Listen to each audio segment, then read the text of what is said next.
25 जून को गूगल ने infinite scroll को बंद करने का अनाउंसमेंट किया, जो देखने में बहुत छोटी सी चीज लग रही है, लेकिन अधिकतर वेबसाइट्स की अगले 2-3 महीने की रिपोर्ट को यह खराब कर सकता है। और नॉर्मली मैं हर एसईओ न्यूज के साथ में बोलता रहता हूं कि भाई कुछ लोगों का फायदा होगा, कुछ लोगों को पॉजिटिव चेंज देखने को मिलेगा, कुछ लोगों को नेगेटिव देखने को मिलेगा, लेकिन इस वाले अनाउंसमेंट से सिर्फ नेगेटिव इंपैक्ट देखने को मिलेगा। तो आज के वीडियो में देखते हैं कि ऐसा क्यों होगा और आप इसके लिए क्या तैयारी कर सकते हैं। Hello everyone, I am Amit Tiwari from tiwari.net और आज के वीडियो में हम कंटिन्यूअस इनफाइनाइट स्क्रॉल को बंद करने के अनाउंसमेंट के इंपैक्ट को देख रहे हैं और ऑल्सो देखेंगे ये कंटिन्यूअस और इनफाइनाइट के बीच में क्या डिफरेंस है। डिटेल्स तो जाननी जरूरी है ना। 14 अक्टूबर 2022 को गूगल ने एक डेडिकेटेड ब्लॉग पोस्ट में अनाउंस किया कि अब से मोबाइल फोन पर, स्मार्ट डिवाइसेस पर गूगल के सर्च रिजल्ट्स 10 लिंक के बाद खत्म नहीं होंगे, बल्कि जैसे ही यूजर नीचे तक पहुंचेगा और भी ज्यादा रिजल्ट्स लोड होकर दिखाई देने लगेंगे। मतलब इंस्टाग्राम की फीड की तरह अंतहीन आप जो है स्क्रॉल कर सकते हैं। इनफाइनाइट स्क्रॉल नाम दिया गूगल ने इसको। इसके एक साल बाद, एक साल से ज्यादा टाइम और ले लिया गूगल ने, 5 दिसंबर 2022 को गूगल ने अनाउंस किया कि डेस्कटॉप पर भी यूजर को एक पेज पर सिर्फ 10 लिंक नहीं दिखाई देंगे, बल्कि और ज्यादा रिजल्ट्स भी दिखाई देंगे। यूजर जैसे ही नीचे तक आएगा वैसे ही और दूसरे पेजेस से, सेकंड पेज से, थर्ड पेज से कंटेंट लोड होकर वहां पर दिखाई देने लगेगा। लेकिन मोबाइल की तरह इनफाइनाइट स्क्रॉल नहीं होगा, बल्कि करीब 4-5 पेज का कंटेंट दिखाई देगा। अगर 4-5 पेज का कंटेंट यानी कि 40-50 लिंक जो है वो पहले पेज पर दिखाई देंगे और इसके बाद भी अगर किसी को और देखना है तो फिर उसे पहले की तरह ये 2, 3, 4, 5 बटन पर क्लिक करके दूसरे पेज पर जाना होगा और वहां पर और ज्यादा रिजल्ट्स दिखाई देंगे। सो इनफाइनाइट जो है वो मोबाइल पर होगा। डेस्कटॉप पर गूगल ने इसे नाम दिया कंटिन्यूअस स्क्रॉल, यानी कि आप कंटिन्यूअसली 4-5 पेज का कंटेंट देख लेते हो, उसके बाद आपको सेकंड नंबर पर क्लिक करना पड़ेगा। नाउ इसका इंपैक्ट क्या पड़ा? मान लेते हैं कि कोई एक यूजर किसी एक पर्टिकुलर सर्च को कर रहा है, रनिंग शूज उसे चाहिए, उसने देखना शुरू किया, करते करते करते 9वें 10वें लिंक तक जब तक आता है, 9-10 रिजल्ट्स तक जब तक आता है, तब तक जो है वो गूगल को हिंट मिलता है कि यूजर पेज के बॉटम पर आ गया। इमीडिएटली वो दूसरे पेज के रिजल्ट्स भी लाकर नीचे सर्व कर देता है और यूजर 11वें 12वें 13वें 14वें रिजल्ट को देखने लगता है। नाउ अभी तक क्या होता था कि जैसे ही यूजर पेज के बॉटम तक पहुंचा उसे लगता था कि यार रिजल्ट्स तो खत्म हो गए, वापस ऊपर की तरफ आता था यूजर और वही 10 में से किसी एक लिंक पर क्लिक कर लेता था। दूसरे पेज तक जाने वाले लोग इतने कम हैं कि चुटकुला चलता था कि अगर किसी को कोई लाश छुपानी है तो गूगल के सेकंड पेज पर छुपा दो, वहां कोई नहीं जाता है। ये एक चेंज आ गया। अभी क्या था कि अब क्योंकि यूजर के नीचे पहुंचते ही 11वें 12वें 13वें यानी कि पिछले जितने भी लो रैंकिंग रिजल्ट्स जो सेकंड पेज पर हुआ करते थे वो भी फर्स्ट पेज पर दिखाई देने लगते थे। सो नाउ सडनली जो भी websites 11th 12th 13th 15th या 25th 27th नंबर पर रैंक करती थी, जिन पर अभी तक यूजर पहुंचता ही नहीं था, सेकंड पेज पर पहुंचता नहीं था, इसीलिए उसको इंप्रेशन नहीं मिलते थे, उसको क्लिक नहीं मिलते थे, उनकी रिपोर्ट हमेशा डाउन रहती थी। अचानक से उन सारी वेबसाइट्स पर ट्रैफिक दिखाई देने लगा, क्योंकि अब वो भी फर्स्ट पेज का हिस्सा है। अगर कोई यूजर बहुत बोर है और लगातार स्क्रॉल किए जा रहा है गलती से या अनजाने में या जानबूझकर, लेकिन वो इन लो रैंकिंग वेबसाइट्स को देखने लगा जो सेकंड थर्ड पेज पर हुआ करती थी और इसीलिए इनकी इंप्रेशंस बढ़ गए। क्लिक्स भी कुछ बहुत बढ़े लेकिन इंप्रेशन ज्यादा बढ़ गए, बिकॉज वो अगर पेज पर लोड हो गई तो गूगल उसे इंप्रेशन में काउंट कर लेगा। ठीक है, ये तो हुआ इंपैक्ट।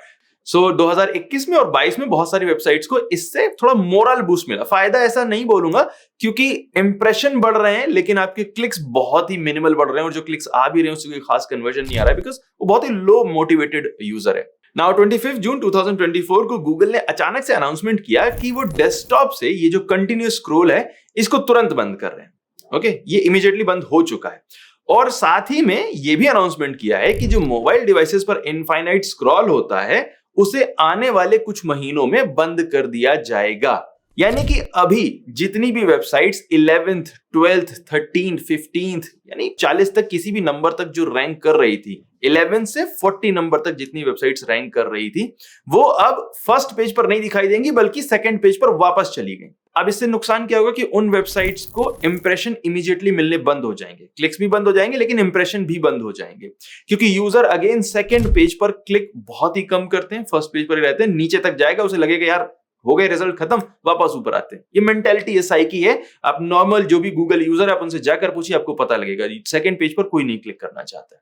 सो 11 से 14th पोजीशन तक रैंक करने वाली सारी वेबसाइट्स को डेस्कटॉप से मिलने वाले ये इंप्रेशन और क्लिक्स दोनों खत्म हो जाएंगे। इन वेबसाइट्स की जीएससी रिपोर्ट में इमीडिएटली ये डिफरेंस इसी महीने पता लग जाएगा। जुलाई में जब आप देखेंगे आपको ड्रॉप दिखाई देगा। लेकिन इससे भी ज्यादा खराब बात यह है कि जितनी भी वेबसाइट्स को ट्रैफिक मिलता है तकरीबन 80 से 90% मिलता है स्मार्टफोन से, मोबाइल डिवाइसेस से। और गूगल ने अनाउंस किया है कि आने वाले महीनों में इनफाइनाइट स्क्रॉल को मोबाइल पर भी बंद कर दिया जाएगा। सो अभी तो सिर्फ ये 10 से लेकर 20% तक का ड्रॉप आपको दिखाई देगा, लेकिन जैसे जैसे मोबाइल फोन्स पर इस इनफाइनाइट स्क्रॉल को बंद किया जाएगा वैसे वैसे आपको वहां पर भी 80 से 90% का ड्रॉप दिखाई दे सकता है। नाउ इससे नुकसान किसका होगा? नंबर 1 नुकसान होगा जो नई वेबसाइट्स है, छोटी वेबसाइट जिनके पास अभी ट्रैफिक कम है, जिनकी रैंक ओवरऑल अभी कम है, उनका नुकसान होगा क्योंकि उनको जो कम रैंक मिल रही थी लेकिन फिर भी कम से कम मोरल बूस्ट हो रहा था। जो नए एसईओस थे जिनकी अभी रैंक उतनी ज्यादा खुलकर नहीं आ रही थी, उन्हें एटलीस्ट इंप्रेशन और थोड़े बहुत क्लिक्स मिल रहे थे, वो खत्म हो जाएगा। आपको इंप्रेशन में शार्प ड्रॉप दिखाई देगा, क्लिक्स में हो सकता है उतना ज्यादा ड्रॉप ना दिखाई दे, बिकॉज एज आई सेड कि जो इतने लोअर पोजीशन पर इंप्रेशन दिखाई देते उसमें क्लिक नहीं होता है। ये अपने आप में एक छोटा सा चेंज होगा। सो आपका इंप्रेशन कम होगा, क्लिक ज्यादा कम नहीं होगा, सीटीआर इंप्रूव हो जाएगा क्योंकि इंप्रेशन आपका कम हो रहा है और क्लिक उतना ही है, तो आपका सीटीआर परसेंटेज अपने आप ऊपर हो जाएगा। ठीक है, जो पुरानी वेबसाइट्स हैं, बड़ी वेबसाइट हैं जिन पर बहुत ज्यादा ट्रैफिक आ रहा था, उनके लिए भी ये इंपैक्ट होने वाला है। क्यों? क्योंकि चाहे जितनी बड़ी वेबसाइट्स हो, कुछ कीवर्ड्स के लिए वो वेबसाइट लो रैंक कर ही रही होगी, और जो ऐसे कीवर्ड है जिन पर उनकी लो रैंक आ रही थी वो अब सेकंड पेज पर चले जाएंगे। सो वहां पर भी जो ऐसे लो रैंकिंग कीवर्ड्स इन बड़ी वेबसाइट्स को इंप्रेशन मिल रहे थे वो इंप्रेशन कम होंगे, क्लिक्स नहीं चेंज होंगे, तो इंप्रेशन डाउन हो रहे हैं, क्लिक सेम है, आपका सीटीआर इंप्रूव हो जाएगा। सो आने वाले टाइम में अपनी जीएससी की रिपोर्ट में या एनालिटिक्स की रिपोर्ट में जो आप क्लाइंट को प्रेजेंट करने जा रहे हैं और सडनली अगर क्लाइंट आपसे पूछता है कि भाई आपका ये इंप्रेशन क्यों डाउन हो गया, मेरे बहुत सारे यूआरएल के इंप्रेशन क्यों डाउन है, चाहे वो छोटी वेबसाइट हो या बड़ी वेबसाइट हो, तो आप ये रीजन साइट कर सकते हैं कि अभी गूगल ने ये चेंज इस तरह से किया है। यूजर की हैबिट वाली बात है, इसे ना तो हम कंट्रोल कर सकते हैं ना कोई और कंट्रोल कर सकता है। और अगर सीटीआर के सडनली ऊपर जाने का रीजन पूछता है तो भी आप बता सकते हो कि भाई इंप्रेशन डाउन हुआ है, क्लिक उतना ही है, इसीलिए सीटीआर बढ़ जाएगा। नाउ इससे ओवरकम कैसे करना है? कुछ भी नहीं करना है, आपको अपनी वेबसाइट का जैसे एसईओ आप कर रहे थे अभी तक उसी स्ट्रेटजी पर सीधे सीधे काम करना है। गूगल ने अपना सिर्फ सर्च रिजल्ट्स को सर्व करने का तरीका चेंज किया है। नाउ इसे सर्व करने का तरीका भी आई थिंक किस लिए चेंज किया है, बिकॉज जो एआई ओवरव्यूज हैं वो लगातार ज्यादा स्पेस ले रहे हैं, तो गूगल समहाउ डिफरेंशिएट करना चाहता है कि जब भी वो किसी भी कीवर्ड के लिए, किसी स्पेसिफिक सर्च के लिए अगर रिजल्ट्स दिखाता है, एआई ओवरव्यू वाले रिजल्ट दिखाता है, तो वो एक लिमिट तक कंट्रोल रहे। ऐसा ना हो कि गूगल के पास प्रेशर रहे कि लगातार हमें कंटिन्यूअस स्क्रॉल को दिखाते जाने, बिकॉज इसके अलावा और भी कोई दूसरा रीजन मुझे समझ में नहीं आ रहा है। गूगल ने ये चेंज बहुत पहले लॉन्च किया 2021 में, एंड देन ऑलमोस्ट 5 क्वार्टर के टेस्ट के बाद डेस्कटॉप पर रिलीज किया था। तो अभी राइट नाउ तो ऐसा कोई भी रीजन नहीं दिखाई दे रहा जिसकी वजह से गूगल को हटाना चाहिए। आई थिंक ये एआई से रिलेटेड अनाउंसमेंट है, आज एक्सेप्ट करते हैं या कल एक्सेप्ट करते हैं पता नहीं। सो आप लोग तब तक अपने एसईओ कैंपेन्स को एज यूजुअल नॉर्मली चलाते जाएं। क्लाइंट को एक्सप्लेन करने का मटेरियल मैंने आपको दे दिया है, घबराना आपने है नहीं, काम करते जाएं। मिलते हैं अगले वीडियो में। Thank you so much watching this video. My name is Amit Tiwari from tiwari.net and I will see you next time. Take care.